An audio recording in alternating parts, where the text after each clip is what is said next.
बिस्मिल्लाहिर्रहमानिर्रहीम। करोड़ों अरबों दरूदो सलाम आप सल्लल्लाहु अलैहि वसल्लम और आपकी आल पर। अस्सलामु अलैकुम नाज़रीन, मैं उम्मीद करता हूँ कि आप सब लोग खैरियत से होंगे। आज की वीडियो में हम बात करने वाले हैं कंटेंट प्लेजरिज्म के बारे में, और हम आपको बताएंगे कि किस तरह से एक वेबसाइट के कंटेंट को चेक किया जाता है और उसमें से प्लेजरिज्म को या डुप्लीकेशन को फाइंड किया जाता है। नाजरीन, कंटेंट प्लेजरिज्म को फाइंड करने से पहले हम कंटेंट प्लेजरिज्म को समझते हैं कि ये होता क्या है। इंटरनेट पे मौजूद service based websites, product based websites और इंफॉर्मेटिव ब्लॉग्स, कोई भी वेबसाइट हो, उनकी ये कोशिश होती है कि वो अपना एक यूनिक कंटेंट लिखें जिससे वो अपनी ऑडियंस को अट्रैक्ट कर सकें। और गूगल और बाकी जो सर्च इंजन्स हैं उनके भी ये रूल्स और एल्गोरिदम्स हैं कि हर वेबसाइट अपना यूनिक कंटेंट लिखे। अब फ़र्ज़ करें कि एक वेबसाइट एक कंटेंट लिखती है या वो किसी प्रोफेशनल कंटेंट राइटर से कंटेंट लिखवाती है और उसको नेट पे पब्लिश करती है, और कोई दूसरा इंडिविजुअल या बिज़नेस उनके कंटेंट आइडिया को या कंटेंट को यूज़ करता है अपनी वेबसाइट या किसी डिजिटल मीडियम पर, तो उसका ये स्टेप जो है ये कंटेंट प्लेजरिज्म कंसिडर किया जाता है। जिस तरह कन्वेंशनल दुनिया में किसी के ट्रेडमार्क या ब्रांड आइडेंटिटी या कोई भी और चीज़ को कॉपी करने की परमिशन नहीं होती है, इसी तरह से डिजिटल मीडियम में भी कोई किसी का आइडिया या कंटेंट को यूज़ नहीं कर सकता है। अगर वो उसके आइडिया को या कंटेंट को कॉपी करें तो वो प्लेजरिज्म कंसिडर किया जाता है। और इवन कि अगर एक लाइन भी लिखी हुई है तो वो भी जो प्लेजरिज्म चेकर्स हैं वो फाइंड आउट कर सकते हैं कि फ़लाँ लाइन जो है वो दूसरी वेबसाइट्स के साथ डुप्लीकेशन का मैसेज दे रही है। कंटेंट प्लेजरिज्म एक बुरी चीज़ है। किसी का कंटेंट चोरी करना, उसको कॉपी करना एक बुरी चीज़ है, और इससे कंटेंट लिखने का जो मेन मकसद है वो ख़त्म हो जाता है। और कंटेंट लिखने का मकसद ये है कि एक कोई भी बिज़नेस अपनी ऑडियंस को, अपने कंज्यूमर्स को अपने बारे में सही इन्फॉर्मेशन देता है। लेकिन अगर आप किसी का कंटेंट चोरी करके किसी के कंटेंट या आइडिया को यूज़ करते हुए अपने ऑडियंस को अट्रैक्ट करने की कोशिश करेंगे तो सबसे पहले जो सर्च इंजन्स हैं आप वहाँ से ही पकड़े जाएंगे डुप्लीकेशन करते हुए। तो होपफुली कंटेंट प्लेजरिज्म के बारे में आपको अंडरस्टैंडिंग बिल्डअप हो गई होगी, और इसको फाइंड करते हुए आप किस तरह से मिलियंस को अर्न कर सकते हैं इसके बारे में हम आगे चल के बात करते हैं। तो अपने इस लेक्चर को आगे बढ़ाते हैं और नेक्स्ट स्लाइड को ओपन करते हैं। नेक्स्ट स्लाइड में ये मेंशन है कि कंटेंट प्लेजरिज्म चेकिंग टूल्स। हम आपके साथ जो top content plagiarism checking tools हैं उसकी एक लिस्ट है वो शेयर करेंगे, और हम वन बाय वन हर एक कंटेंट प्लेजरिज्म चेकर को यूज़ करेंगे और आपके सामने उसका कंप्लीट प्रोसेस रखेंगे ताकि आपको सारी डिटेल मिल सके कि किस तरह से एक टूल को यूज़ किया जाता है और वेबसाइट को इंसर्ट करके उसके कंटेंट को फाइंड आउट किया जाता है कि वो ऑथेंटिक है या वो डुप्लिकेट कंटेंट है। लेकिन अगर आपको कंटेंट डुप्लिकेशन या कंटेंट प्लेजरिज्म फाइंड करना आता है तो आप हमारी नेक्स्ट वीडियो जो कि tricks to use different contents के बारे में है, जिसमें हमने डिफरेंट ट्रिक्स बताई हैं किसी दूसरे बिज़नेस का या किसी दूसरी वेबसाइट की कंटेंट को अपना कंटेंट बनाने की, आप उस वीडियो को देख सकते हैं और ये जान सकते हैं कि आप किस तरह से ऑलरेडी पब्लिश्ड एक पॉपुलर कंटेंट को अपना कंटेंट किस तरह से बना सकते हैं विदाउट कॉपीराइट इशू। और लास्ट में हम आपके साथ वो पॉइंट्स शेयर करेंगे जिनको यूज़ करते हुए आप जॉब करते हुए या फिर फ्रीलांसिंग करते हुए डिफरेंट अर्निंग अपॉर्चुनिटीज़ को फाइंड कर सकते हैं और अपनी स्किल सेट के मुताबिक लाखों कमा सकते हैं। अगर आपको कंटेंट प्लेजरिज्म को फाइंड करना आता है, और अगर आपको कंटेंट प्लेजरिज्म फाइंड करना नहीं आता और आपको उन प्लेजरिज्म टूल्स के बारे में नहीं पता, तो आप इस वीडियो को एंड तक ज़रूर देखें और उसके बाद आप इन दो वीडियोस की तरफ मूव हो सकते हैं। और नेक्स्ट स्लाइड को ओपन करते हैं और कंटेंट प्लेजरिज्म चेकर टूल्स को यूज़ करते हैं। हमारी नेक्स्ट स्लाइड में जो ये लिस्ट शो हो रही है ये कंटेंट प्लेजरिज्म चेकर्स की लिस्ट है और इस लिस्ट से जो पहला टूल है वो plagiarismdetector.net है।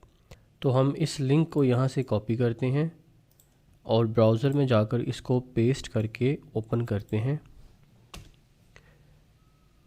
ब्राउजिंग के बाद ये लिंक ओपन हो चुका है और ये प्लेजरिज्म चेकर टूल शो हो रहा है, जिसमें ये वाला जो पोर्शन है यहाँ पर हम एक आर्टिकल के टेक्स्ट को कॉपी पेस्ट करके उसका प्लेजरिज्म चेक कर सकते हैं, जिसका जो वर्ड काउंट लिमिट है वो 1000 है। यानी कि इस टूल से अगर हमने किसी आर्टिकल को या किसी लिंक को चेक करना है कि उसमें कितना प्लेजरिज्म है, तो उसमें मौजूद वर्ड्स की जो लिमिट है वो 1000 से ज़्यादा नहीं होनी चाहिए है। अगर 1000 से ज़्यादा वर्ड्स का प्लेजरिज्म चेक करना है तो उसके लिए हमें प्रोफेशनल या जो प्रो वर्जन है इस टूल का वो परचेज़ करना होगा। तो हमारे पास एक आर्टिकल है, उस आर्टिकल को हम ओपन करते हैं और कंट्रोल A करके सिलेक्ट ऑल करते हैं और राइट क्लिक करके कॉपी करके इस टेक्स्ट को उस टूल में जाकर पेस्ट करते हैं। तो जैसा कि आप देख सकते हैं कि यहाँ पे 997 यानी कि 997 वर्ड्स आउट ऑफ 1000 शो हो रहा है और यहाँ पे हमने कंटेंट को पेस्ट कर दिया है। तो स्क्रॉल डाउन करके हम यहाँ पर चेक प्लेजरिज्म के बटन को क्लिक करेंगे और प्लेजरिज्म चेकिंग का जो प्रोसेस है वो स्टार्ट हो जाएगा। जैसा कि आप देख सकते हैं कि ये प्रोसेस कंटिन्यू है और मुसलसल डिटेक्टिंग हो रही है। यहाँ पर ये परसेंटेज शो हो रही है और राइट साइड पर एक बार भी मुसलसल बढ़ रही है, जो कि इस पेज के कंटेंट को डिटेक्ट करने के इंडिकेशंस हैं। जी, तो कुछ ही सेकंड्स में हमारी जो प्लेजरिज्म चेकिंग का प्रोसेस है वो कंप्लीट होने वाला है और आप देख सकते हैं कि हमारा जो प्लेजरिज्म चेकिंग का प्रोसेस है वो कंप्लीट हो चुका है और हमने जो आर्टिकल चेक किया है जिसके टोटल वर्ड्स 997 थे और 5870 करैक्टर्स थे और 560 सेंटेंसेस थे। तो हमने इस आर्टिकल को plagiarismdetector.net के डिटेक्टर से या चेकर से चेक कर लिया है और इसमें जो प्लेजरिज्म आया है वो 0% आया है और ये 100% यूनिक कंटेंट है। नाज़रीन, हम यहाँ पे स्टार्ट अ न्यू सर्च पे क्लिक करते हैं और आपको दिखाते हैं कि इस टूल में और दो कौन सी ऑप्शंस हैं किसी भी कंटेंट के प्लेजरिज्म को फाइंड करने की। तो स्टार्ट अ न्यू पे क्लिक करके जो न्यू विंडो आई है उसमें दोबारा से ये वाला सेक्शन है जहाँ पे हम टेक्स्ट को पेस्ट कर सकते हैं। इसके अलावा एक्सक्लूड URL का ऑप्शन है। ये किसी भी ड्राइव या ड्रॉप बॉक्स या किसी भी फाइल का एक्सटर्नल लिंक हो सकता है। यानी कि ये एक ऐसा लिंक होता है जो कि किसी वेबसाइट का या वेब पेज का लिंक नहीं होता, बल्कि ये डॉक्यूमेंट का लिंक हो सकता है जो कि हमने ड्राइव में रखी हुई हो या फिर ड्रॉप बॉक्स में रखी हो। तो उस फाइल का लिंक यहाँ पे पेस्ट करके इस डिटेक्टर के थ्रू उसको स्कैन करवा सकते हैं और उसमें प्लेजरिज्म को चेक कर सकते हैं। जबकि जो नेक्स्ट ऑप्शन है वो है चेक बाय URL, यानी कि किसी भी वेबसाइट का URL जब हम यहाँ पे पेस्ट करते हैं तो उस URL में जितना भी कंटेंट होता है ये डिटेक्टर यानी कि plagiarismdetector.net उसको डिटेक्ट करता है और उसका प्लेजरिज्म शो करता है। अब हम एक टेस्टिंग वेबसाइट को ओपन करते हैं और इसको कॉपी करके चेक बाय URL की ऑप्शन में आकर यहाँ पे पेस्ट करते हैं और चेक प्लेजरिज्म पे क्लिक करने के बाद इस प्रोसेस को स्टार्ट करते हैं।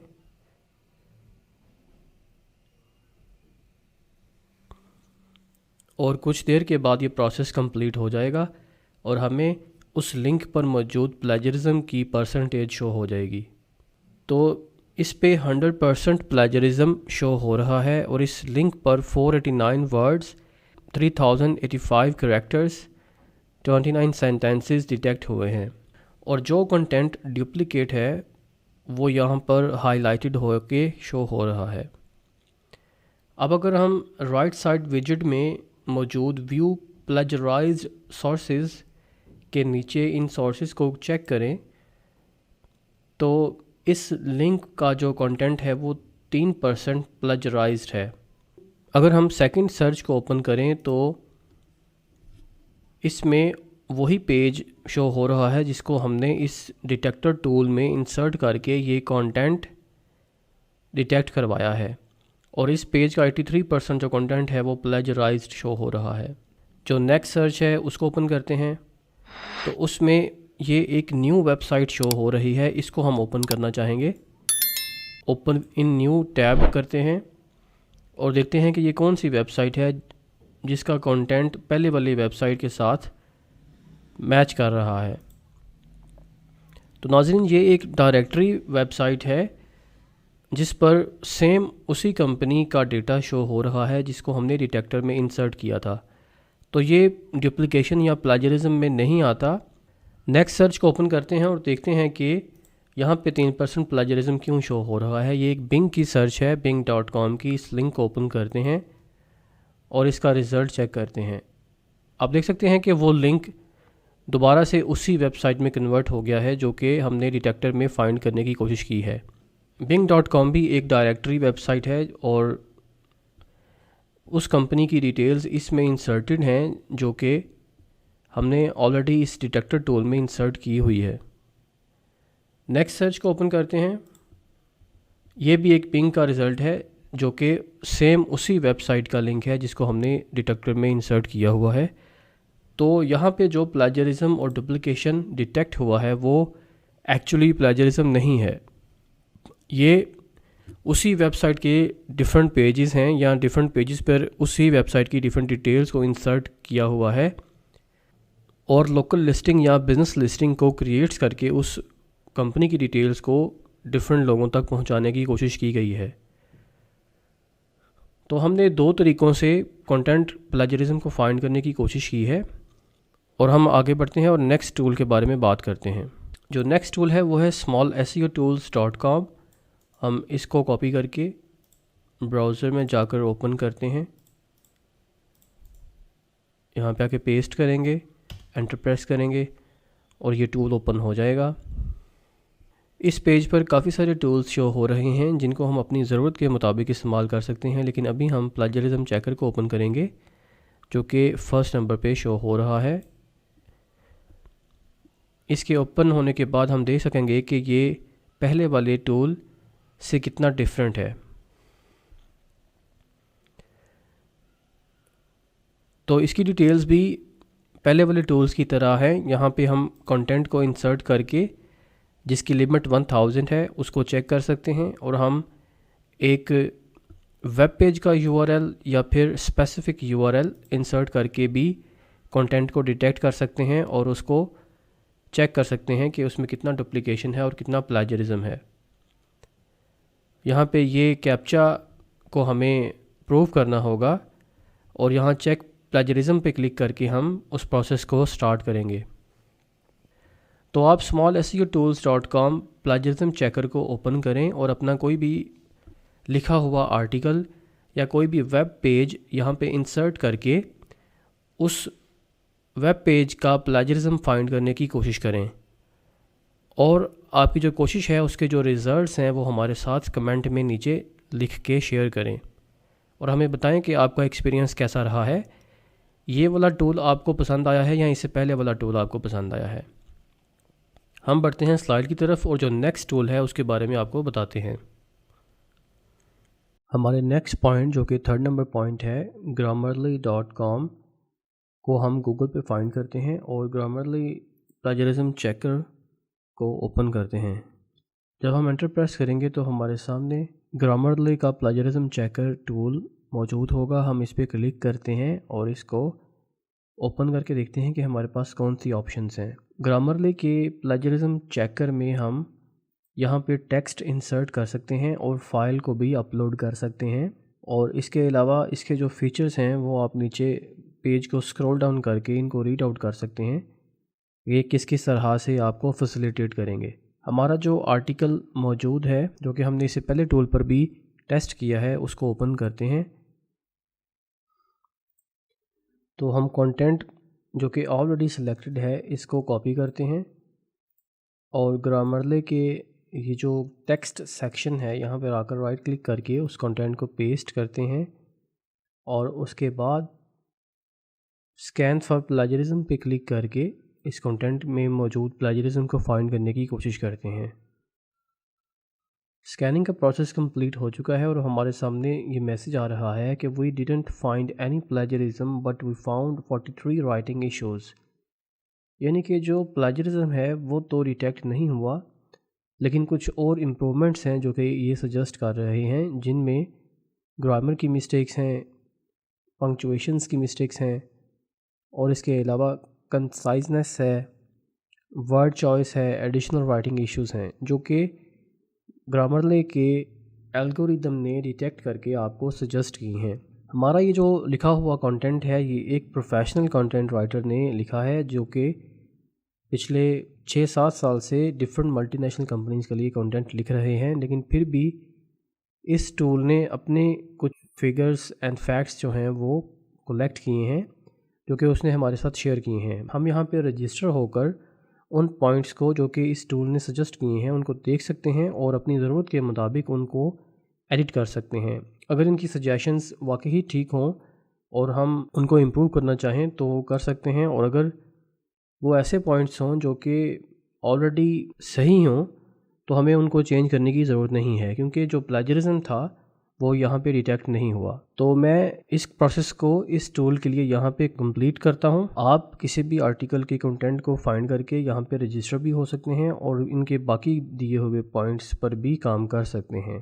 तो इसके बाद हम स्लाइड पर जाकर अपने नेक्स्ट पॉइंट जो 4th नंबर पॉइंट है copyscape.com, इस टूल को सिलेक्ट करते हैं और इस टूल में प्लेजरिज्म को फाइंड करने की कोशिश करते हैं। कॉपीस्केप एक बेस्ट टूल समझा जाता है इंटरनेट की दुनिया में किसी भी वेबसाइट का कंटेंट प्लेजरिज्म और स्टेटस चेक करने के लिए।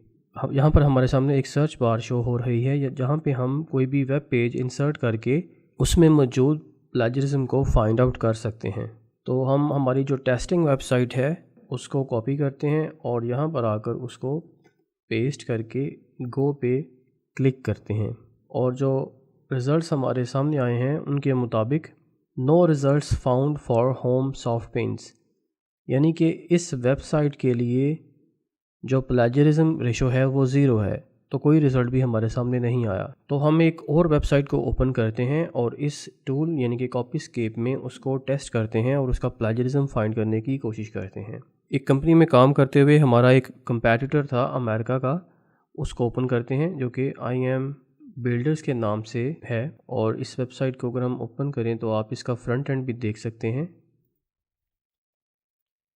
ये इस तरह से इन्होंने कंटेंट शो किया हुआ है। इसको हम इस टूल के अंदर आकर सेलेक्ट ऑल करके Ctrl V करके पेस्ट करेंगे और यहाँ पे कॉपीस्केप सर्च पे क्लिक करेंगे और जो स्कैनिंग का प्रोसेस है वो स्टार्ट हो जाएगा। और आप देख सकते हैं कि इस वेबसाइट के लिए 10 रिज़ल्ट्स हमारे सामने आए हैं जिनमें कंटेंट प्लेजरिज्म या डुप्लीकेशन के पॉइंट्स हो सकते हैं। अब ये वाली जो वेबसाइट है इसका टाइटल ये है, यानी कि जो होम पेज है इसका मेटा डाटा कुछ इस तरह से है, तो ये यहाँ पे शो हो रहा है। और इस वेबसाइट के जो होम पेज है उसमें मौजूद कंटेंट इन सर्चेस के साथ मैच कर रहा है। अब इस वेबसाइट यानी कि होम पेज पर मौजूद जो कंटेंट है वो इन 10 रिज़ल्ट्स के साथ मैच कर रहा है, जिनमें एक पॉइंट ये है। तो हम इस पे राइट क्लिक करके open link in new tab करते हैं और देखते हैं कि कौन सा कंटेंट है जो कि इस वेबसाइट के साथ डुप्लिकेट कर रहा है या मैच कर रहा है। तो जैसे ही हमने ये फर्स्ट रिज़ल्ट को ओपन किया है तो उसके मुताबिक the comparison below was created by Copyscape which search for copies of this page, इनके इस वेबसाइट को हमने जो है ना वो सर्च किया है और डिफरेंट रिज़ल्ट्स हमारे सामने आए हैं। The page below has 471 words matching 17% of the page as highlighted below. यानी कि ये वाला जो लिंक है इसमें 471 वर्ड्स यानी कि 17% जो कंटेंट है वो मैच कर रहा है इस वेब पेज के साथ, और वो हाईलाइटेड भी है नीचे। जैसा कि आप देख सकते हैं कि FAQs का पेज है इस वेबसाइट का, यानी कि इस वेबसाइट का, और ये सारे का सारा जो कंटेंट है ये इस वेबसाइट के अंदर भी मौजूद है। असल में वो इस वेबसाइट का कंटेंट है जिसको हमने इस टूल में इंसर्ट करके उसके कंटेंट के जो डुप्लिकेशन कंटेंट है उसको फाइंड करने की कोशिश की है। तो हमारे सामने जो फर्स्ट डुप्लिकेट रिज़ल्ट आया है वो ये वाली वेबसाइट आई है। इस वेबसाइट ने इस वेबसाइट का जो कंटेंट है वो चोरी किया हुआ है या उससे आइडिया लिया हुआ है और उसको अपनी वेबसाइट में इंसर्ट किया हुआ है। आप देख सकते हैं कि सेम वर्ड्स ये जो हाईलाइटेड हुए हुए हैं ये सेम लाइंस इस वेबसाइट से उठाकर यहाँ पे इंसर्ट की गई हैं। अब अगर हम दूसरे रिज़ल्ट को ओपन करें जो कि constructionestimatingpros.com के बारे में है, इस लिंक को अगर हम ओपन करें तो यहाँ पर भी कॉपीस्केप के ज़रिए हमने रिज़ल्ट को फाइंड किया है जो कि इस वेबसाइट के लिए कॉपीस्केप को यूज़ करते हुए जनरेट हुआ है। और ये वाली जो वेबसाइट है इस पर मौजूद 728 वर्ड्स जो कि 27% कंटेंट है वो इस वाली वेबसाइट से कॉपी किया गया है। यानी कि इस वेबसाइट का जो कंटेंट है वो 27% कंटेंट चोरी किया हुआ है या उसे कॉपी पेस्ट किया हुआ है। अब ये भी एक FAQs का पेज है जिसमें जो क्वेश्चंस हैं वो सेम वैसे ही कॉपी पेस्ट कर दिए हुए हैं। पूरी लाइन आप देख सकते हैं कि हाईलाइट हुई हुई है, ठीक है जी। और ये जो फर्स्ट वाला जो आंसर है उसमें ये वाली लाइन प्लेजरिज्म का शिकार है। अगर हम इस पॉइंट को ओपन करें यानी कि इस क्वेश्चन पे क्लिक करने के बाद जो आंसर है तो वो पूरे का पूरा आंसर भी कॉपी पेस्ट किया हुआ है इस वेबसाइट ने, और ये IM बिल्डर्स इस कंटेंट का ओनर है। हम IM बिल्डर्स को ओपन करते हैं और देखते हैं कि यहाँ पे FAQs का सेक्शन कहाँ पे है। जैसा कि आप देख सकते हैं कि होम पेज पर ही इसने FAQs यानी कि फ्रीक्वेंटली आस्क्ड क्वेश्चंस का पोर्शन रखा हुआ है, और ये क्वेश्चंस हैं जिनको यहाँ से प्लस माइनस किया जा सकता है और ये आंसर्स हैं। और पहला रिज़ल्ट यानी कि takeoffps.com FAQs और constructionestimatingpros.com जो कि दूसरा रिज़ल्ट है constructionestimatingpros.com, इन दोनों ने IM बिल्डर्स के FAQs को कॉपी पेस्ट किया हुआ है। यानी कि इन्होंने इन दो रिज़ल्ट्स ने IM बिल्डर्स का जो कंटेंट है वो चुराया हुआ है। इसके अलावा जो बाकी की सर्चेज़ हैं number 3, number 4, number 5, number 6, 7, 8, 9 and 10, इन सब वेबसाइट्स पर भी कंटेंट इंसर्टेड है जो कि IM बिल्डर्स के पेज पर इंसर्टेड है। तो आप क्लियरली देख सकते हैं कि किस तरह से कॉपीस्केप जो टूल है इसने इस वेबसाइट का जो प्लेजरिज्म है उसको फाइंड करने में हमारी हेल्प की है, और कितनी आसानी से हम किसी भी प्लेजरिज्म वाले कंटेंट को चेक कर सकते हैं और किसी भी वेबसाइट का जो डुप्लिकेटेड या चोरी कंटेंट है उसको फाइंड आउट कर सकते हैं। अब ये वाली जो वेबसाइट है इसको यूज़ करते हुए आप बाकी के जो टूल्स हैं जो कि ऑलरेडी हमने चेक कर लिए हैं, आप इन टूल्स में भी इस वेबसाइट को इंसर्ट कर सकते हैं imbuilders.com, और इसके जो प्लेजरिज्म रिज़ल्ट्स हैं उनको चेक कर सकते हैं, और आपके ऑब्टेन्ड जो रिज़ल्ट्स हैं वो आप हमारे साथ कमेंट में भी लिखकर शेयर कर सकते हैं कि आपको उससे कितनी समझ आई है और आपने क्या हासिल किया है। हम अपने नेक्स्ट टूल की तरफ बढ़ते हैं जो कि इस स्लाइड में siteliner.com है। इसको हम कॉपी करेंगे और ब्राउज़र में जाकर इसको ओपन करेंगे। अगर हम डुप्लिकेट कंटेंट पर क्लिक करें तो हमारे सामने ये रिज़ल्ट शो हो रहे हैं, और ये इस वेबसाइट के इंटरनल वेब पेजेस के साथ कंटेंट डुप्लिकेशन को शो कर रहे हैं, जिसमें इस वाले पेज का होम पेज के साथ जो डुप्लिकेशन परसेंटेज है वो 34% है, जबकि बाकी पेजेस को आप देख सकते हैं। जो मेन रिपोर्ट है उसकी तरफ वापस आते हैं और समरी में यहाँ पर ये सारी डिटेल शो हो रही है। इसको स्क्रॉल डाउन करके 1 बाय 1 करके चेक करते हैं। 22 टोटल पेज हैं, जिनमें जो नॉर्मल पेजेस हैं वो 21 हैं और एक पेज स्किप या रीडायरेक्ट का नोटिफिकेशन दे रहा है। और उस पेज को डिटेक्ट करने के लिए हम यहाँ पे क्लिक करके उस पेज को देख सकते हैं कि कौन सा पेज स्किप्ड या रीडायरेक्ट का नोटिफिकेशन दे रहा है। इसके अलावा ये डुप्लिकेट कंटेंट में अगर हम आएँ तो डुप्लिकेट कंटेंट 9% आ रहा है और ये इंटरनल डुप्लिकेशन है, यानी कि ये किसी दूसरी वेबसाइट के साथ डुप्लिकेशन को शो नहीं कर रहा। ये वेबसाइट के अंदर की जो डुप्लिकेशन है, जो डिफरेंट पेजेस का जो कंटेंट है, अगर वो मैच कर रहा है तो ये उनको शो कर रहा है। उसके बाद ये कंपैरिजन विद अदर साइट्स कर रहा है, जिसमें जो एवरेज पेज साइज़ है वो ये है, एवरेज पेज लोड टाइम ये आ रहा है, नंबर ऑफ़ वर्ड्स देख सकते हैं आप, text to HTML ratio show हो रही है और जो डुप्लिकेट कंटेंट है वो ये आ रहा है। और ये the duplicate content for your site is more than 17% of all other sites, तो ये एक अच्छी इंडिकेशन है। इसके अलावा कॉमन कंटेंट शो हो रहा है, इंटरनल लिंक्स पर पेज आ रहे हैं, एक्सटर्नल लिंक्स आ रहे हैं, टोटल लिंक्स और इनबाउंड लिंक्स पर पेज शो हो रहे हैं। इसके अलावा ब्रोकन लिंक्स चूँकि नहीं हैं तो वो शो नहीं हो रहे और बाकी की जो चीज़ें हैं वो भी आप यहाँ से फाइंड कर सकते हैं। तो होपफुली आपको साइट लाइनर टूल को भी यूज़ करना आ गया होगा और आप इस टूल को भी यूज़ करते हुए अपने वेबसाइट के लिए जो कंटेंट है उसको चेक करेंगे और देखेंगे कि उसमें कितना डुप्लिकेशन है और कितना प्लेजरिज्म है। तो होपफुली आपको हमारे प्लेजरिज्म डिटेक्टर टूल्स की ये जो लिस्ट है ये पसंद आई होगी और आप इन टूल्स को यूज़ करना सीख गए होंगे और आप इन टूल्स को यूज़ करते हुए अपनी वेबसाइट्स और अपने क्लाइंट्स की वेबसाइट के कंटेंट का प्लेजरिज्म फाइंड करने में इन टूल्स से हेल्प लेंगे। और इन टूल्स को यूज़ करते हुए आप अपने और अपने क्लाइंट्स के लिए जो कंटेंट है उसको 100% प्लेजरिज्म फ्री और डुप्लिकेशन फ्री बनाने की कोशिश करेंगे। और आपके जो भी रिमार्क्स हैं वो आप कमेंट में ज़रूर लिखें। अगर आपका कोई क्वेश्चन है तो वो आप पूछ सकते हैं। और हम अपनी नेक्स्ट स्लाइड की तरफ बढ़ते हैं और देखते हैं कि लास्ट पॉइंट क्या है।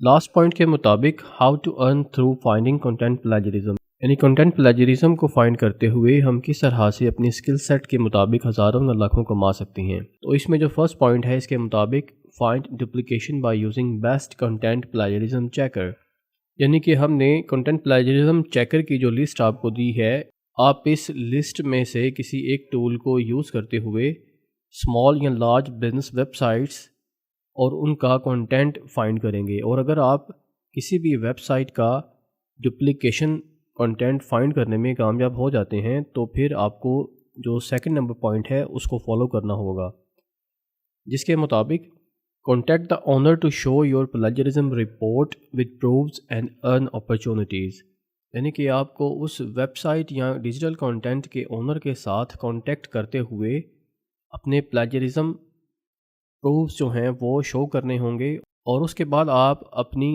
डिजिटल स्किल्स को मनवाते हुए उस ओनर के साथ एक बिज़नेस कॉन्ट्रैक्ट कर सकते हैं और इसके अलावा और अपॉर्चुनिटीज़ अर्न कर सकते हैं। आइए इस चीज़ को एग्जांपल से समझते हैं। जैसा कि हमने प्रीवियसली imbuilders.com को कॉपीस्केप में पेस्ट करके सर्च किया था तो हमारे सामने डिफरेंट प्लेजरिज्म रिज़ल्ट्स आए थे और हम इन रिज़ल्ट्स को ओपन करते हुए इन रिज़ल्ट्स को वर्ड या एक्सेल की फ़ाइल में रिपोर्ट करेंगे। तो हम कॉपीस्केप के डुप्लिकेशन जनरेटेड रिज़ल्ट्स को न्यू टैब में ओपन करते हैं। तो हम विंडो के स्नाइपिंग टूल को यूज़ करते हैं और इस एरिया को कैप्चर करके इस इमेज को एक फ़ोल्डर में सेव करते हैं। फ़ोल्डर हम उस क्लाइंट की वेबसाइट के नाम से बनाते हैं जो कि imbuilders के नाम से है और यहाँ पर पिक्चर को फर्स्ट पिक्चर का नाम देते हैं और ये सेव कर लेते हैं।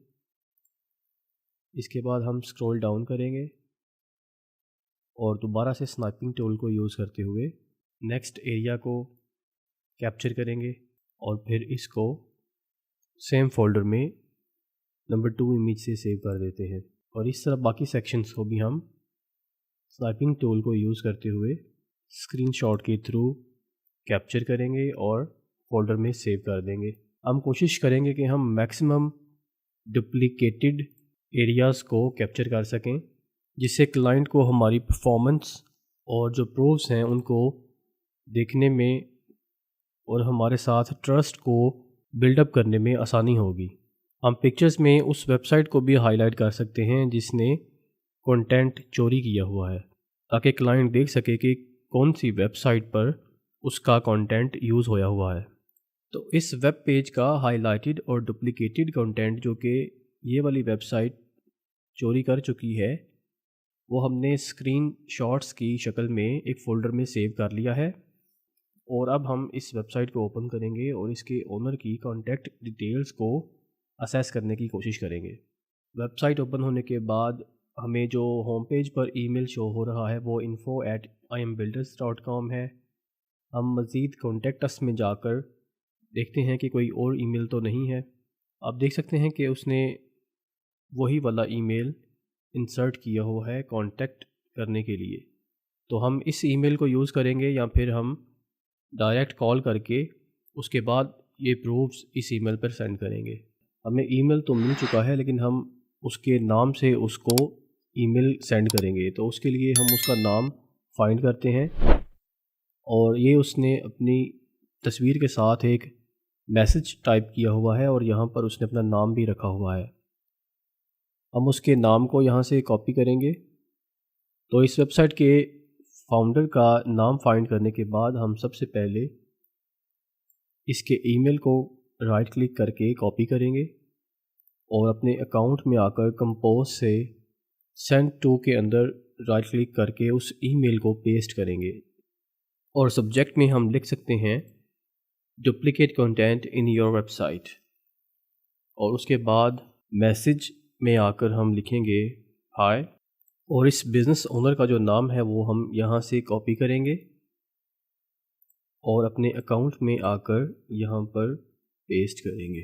और उसके बाद हम लिखेंगे I have found duplicate content in your website, I am attaching the proof of my work, you can check if is it your content, so then contact the owner of that website and tell them to remove your authorized content. Please feel free to contact me if you need my services to manage your content or website ranking. I also provide search engine optimization, social media marketing, content marketing, UI, UX designing, and front end development services. I'll wait your kind response. Best regards. उसके बाद आप अपना name type करके और अपनी जो professional details हैं वो सेंड कर सकते हैं और इस तरह से अपनी मिस्टेक्स को कवर करते हुए अपने ईमेल को करेक्ट करें और उसके बाद जो आपने स्क्रीनशॉट्स इकट्ठे किए हैं वो इस ईमेल के साथ अटैच करें। और ये हमने पिक्चर्स के फ़ोल्डर में रखे थे और ये वो फ़ोल्डर है, यहाँ से ये अटैच कर सकते हैं। अब यहाँ पे एक और लाइन लिख सकते हैं जो कि इस तरह से होगी, आई have found more duplication results for your website. I will share with you if you want. क्योंकि इस वक्त हम जस्ट एक रिज़ल्ट को उसके साथ शो कर रहे हैं जो कि फ़र्स्ट रिज़ल्ट था कॉपीस्केप का। इसके अलावा हम इन 10 के 10 रिज़ल्ट्स के स्क्रीनशॉट लेकर क्लाइंट के साथ शेयर कर सकते हैं, जिससे वो हमारे काम और क्वालिटी से और ज़्यादा मुतासिर हो सकता है। जितने ज़्यादा रिज़ल्ट्स हम क्लाइंट के साथ शेयर करेंगे, उतना ज़्यादा चांसेस बढ़ जाएंगे कि वो क्लाइंट हमारे काम से मुतासिर होकर हमसे हमारी सर्विसेज के बारे में मज़ीद डिटेल्स को पूछेगा, और इस तरह से हमें ज़्यादा से ज़्यादा अपॉर्चुनिटी मिलने के चांसेस मिल सकते हैं। और इसके बाद हम इस मैसेज को क्लाइंट को सेंड कर सकते हैं और उसके रिप्लाई का वेट कर सकते हैं। फ्रेंड्स, जैसा कि आप जानते हैं कि हमने जस्ट एक वेबसाइट को एज अ रेफरेंस यूज़ किया है और उसके जो डुप्लिकेटेड रिज़ल्ट है वो चेक करने के बाद एक क्लाइंट से कांटेक्ट किया है। आप डेली बेसिस के ऊपर एक से ज़्यादा वेबसाइट्स 10, 20, 50 जितना आप में पोटेंशियल है उसके अकॉर्डिंगली आप डुप्लीकेशन कंटेंट को फाइंड करते हुए उनकी ओनर से कांटेक्ट कर सकते हैं और ज़्यादा से ज़्यादा अर्निंग अपॉर्चुनिटीज़ बना सकते हैं। होपफुली आपको ये मेथड्स अच्छे लगे होंगे। इस नॉलेज को अपने दोस्तों के साथ और अपने फैमिली मेम्बर्स के साथ ज़रूर शेयर करें ताकि ज़्यादा से ज़्यादा लोगों को इस नॉलेज से फ़ायदा हो सके। कमेंट में अपने रिमार्क्स सेंड करना ना भूलें और इस वीडियो को लाइक करें, हमारे चैनल को सब्सक्राइब करें और दुआओं में याद रखें। अल्लाह हाफ़िज़।